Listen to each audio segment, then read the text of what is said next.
हम जानते हैं कि हमारे नवोदय विद्यालय की परीक्षा बहुत ही जल्द होने वाली है, तो हम लोग एक बार फटाफट रिवीजन कर लेते हैं, जिसमें हम लोग संख्या एवं संख्या पद्धति को पढ़ेंगे आज। तो संख्याओं को लिखने और पढ़ने की 3 प्रणालियां हैं। पहला भारतीय गणना प्रणाली, दूसरा अंतर्राष्ट्रीय और तीसरा रोमन। तो भारतीय गणना प्रणाली जो होती है उसमें हम लोग इकाई, दहाई, सैकड़े आदि से हम लोग अंकों को लिखना और पढ़ना सीखते हैं। तो चलो तो इकाई दहाई बोलो। इकाई, दहाई, सैकड़ा, हजार, 10,000, लाख, 10 लाख, करोड़, 10 करोड़, है ना। ऐसी हम लोग संख्याओं को पढ़ते हैं। तो हम लोग चलो एक अंक लेते हैं। यहाँ पे हम लोग लेते हैं कोई सा भी अंक। चलो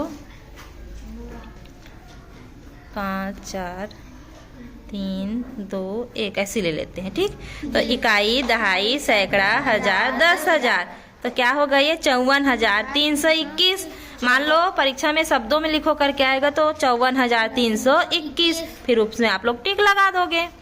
और इसका स्थानीय मान होता है कि किसी संख्या में किसी अंक का स्थानीय मान बताता है कि वह अंक इकाई, दहाई, सैकड़ा, हजार आदि के स्थान पर है।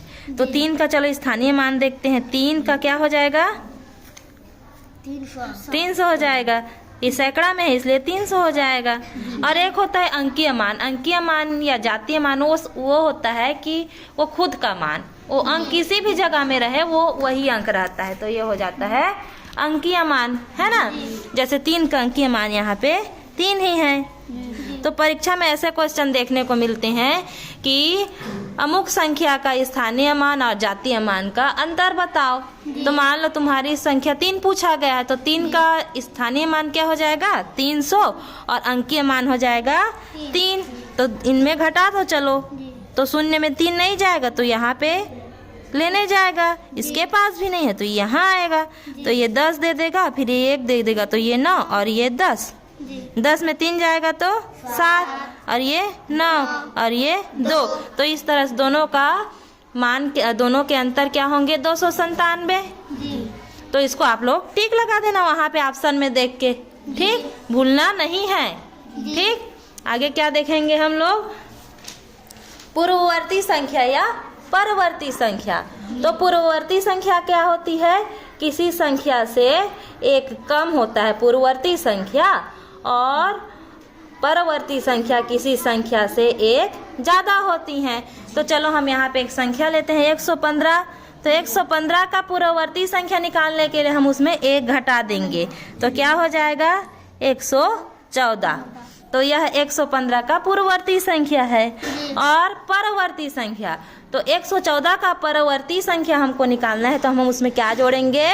1 जोड़ेंगे, तो हमको क्या मिलेगा? 115। तो ये हो गया पूर्ववर्ती और परवर्ती संख्या। ठीक, और अंतर्राष्ट्रीय गणना प्रणाली देखेंगे, जिसमें क्या होता है? इकाई, दहाई, सैकड़ा, हजार, 10,000, उसके बाद 100,000 होता है। ठीक, फिर मिलियन, 10 मिलियन, 100 मिलियन होता है। तो उस तरह से लिखा जाता है।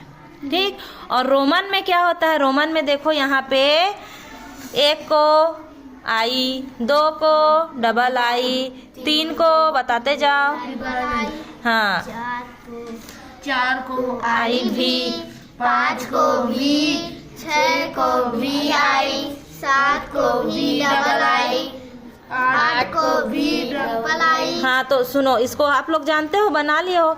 इसको देख के अगर आपको कोई सा संख्या दिया जाए, मान लो 56 लिखने को दिया जाता है, 56 आपको संख्या हमारे भारतीय संख्या प्रणाली में दिया रहेगा, और आपका क्वेश्चन रहेगा इसको रोमन में कैसे लिखा जाता है, तो आप लोग लिख लोगे। पहले 50 जानते हो कैसे लिखा जाता है? 50 L लिखा जाता है, और 6 कैसे लिखा जाता है? VI। तो इस प्रकार आपका ये जो संख्या रहेगा उसमें आप लोग टिक लगा दोगे, तो ये क्वेश्चन भी आपका बन जाएगा, है ना। ठीक है। और सम संख्याएं क्या होती हैं?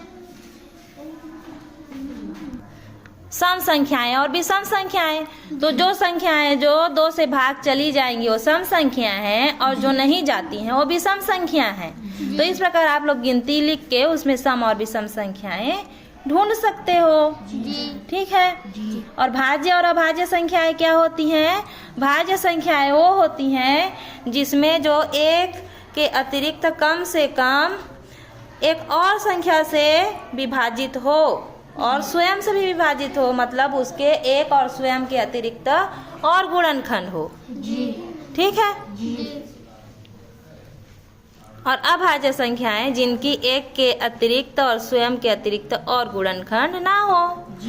तो हमारी सबसे छोटी अभाज्य संख्या 2 है, क्योंकि एक स्वयं और एक एक हो जाता है, और 2 जो है वह स्वयं और एक है, इसलिए वह छोटी अभाज्य संख्या है। ठीक। और 4 सबसे छोटी भाज्य संख्या है, इसको आप लोग याद रखिएगा।